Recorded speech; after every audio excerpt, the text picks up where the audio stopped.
Who's fooling whom? Whomst. Whom. There's a picture there on the front page of Roads CS Davis Chirchir. Roads and Transport is the name of that cabinet. Yes, that one. That one. There's also a picture of His Excellency the President. He's shaking hands with one Zimbabwean gentleman, Wicknell Chivayo. As Transport CS Davis Chirchir dismisses reports linking Wicknell Chivayo's firm to the multi-billion shilling JKIA expansion and insists the project will cost no more than 154 billion shillings, insiders tell a radically different story.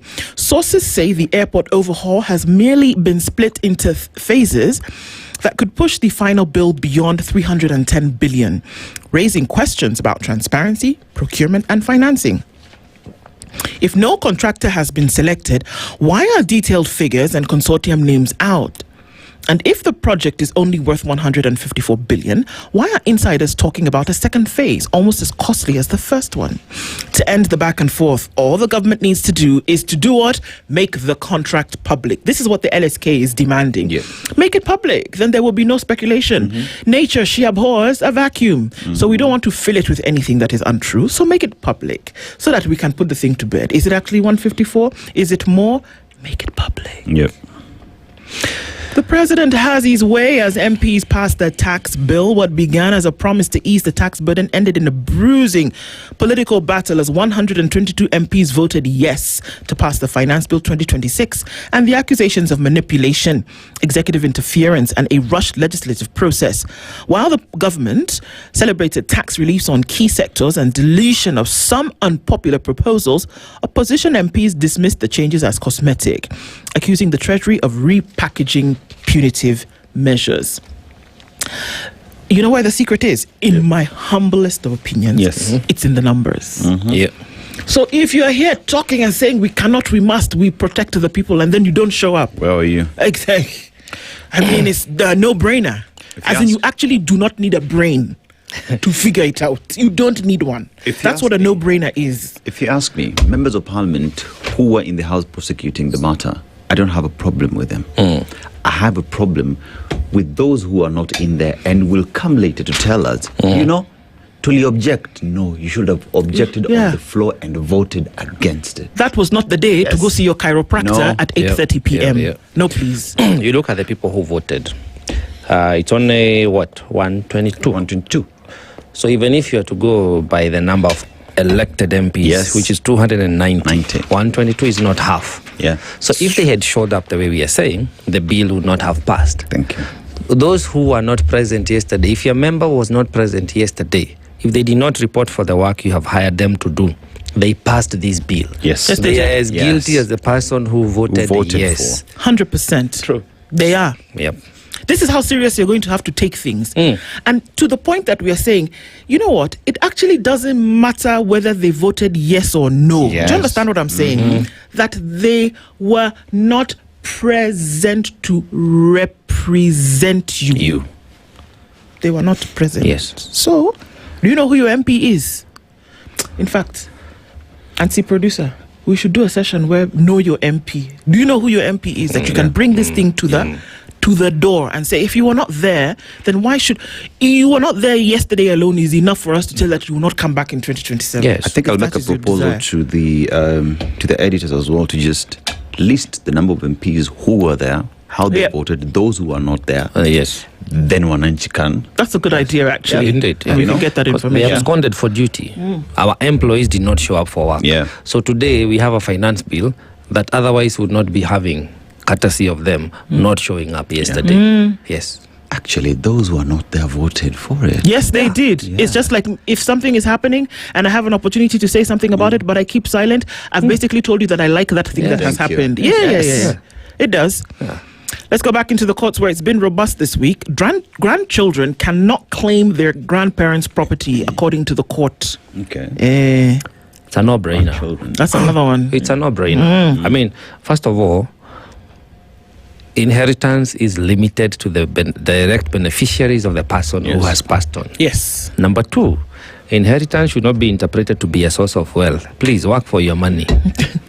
Amen. Work for you. My wealth is mine and my wife. Yes. Even my kids. It's not theirs. You'll be lucky. If I left something to you. Yes. Okay. So we need to normalize hard work and also growing generational wealth. Because at the end of the day, the moment you see these disputes coming up and the issues of litigation to do with inheritance, they want to share the loot. And once they do, none of them enrich themselves to pass on anything to the next generation. It's true. So it should be, if there is wealth to be inherited, it should be crafted and well managed to come to grow to generational wealth. While that is happening of very serious things, a man has been accused of spending his entire wedding night chewing muguka. Something must kill a man. Who sent you to marry? Then you go and chew what? You see here. Rabbit hole, we are not entering. So she went to a Kadhi's court. So this is neck of the woods, eh? Yeah. Abdallah. Yeah. Said, we married, and he the was assumption. meditating on how to manage this marriage. Come and go. When you should be meditating on other things. On your wedding night. Not chewing the muguka is not the thing you should be chewing. Even the police have stopped the traffic for you to go, then you go chew muguka. The courts have seen some interesting things this week, I must say. Hey. Who is whomst is fooling whomst? On the JKIA deal, Chilchir triggers more questions. Matiang'i holds talks with Sifuna team in unity bid. Okay. I have a question on that airport thing. How is it that we only attract controversial investors? To the airport? Yes, to the airport. We had Since Greenfield Terminal. Adani, and now Chivayo. Yeah. Oh, I mean, we don't even know how much it will cost us. There's something there. Yeah, I think any mega project, we should just suspend it until we have a new regime in 56 weeks. Would I be wrong to conclude that by the time the government of Kenya has decided that it wants to refurbish the airport, it knows, it has done the costing, that it understands exactly what it needs by the time they're floating the tender.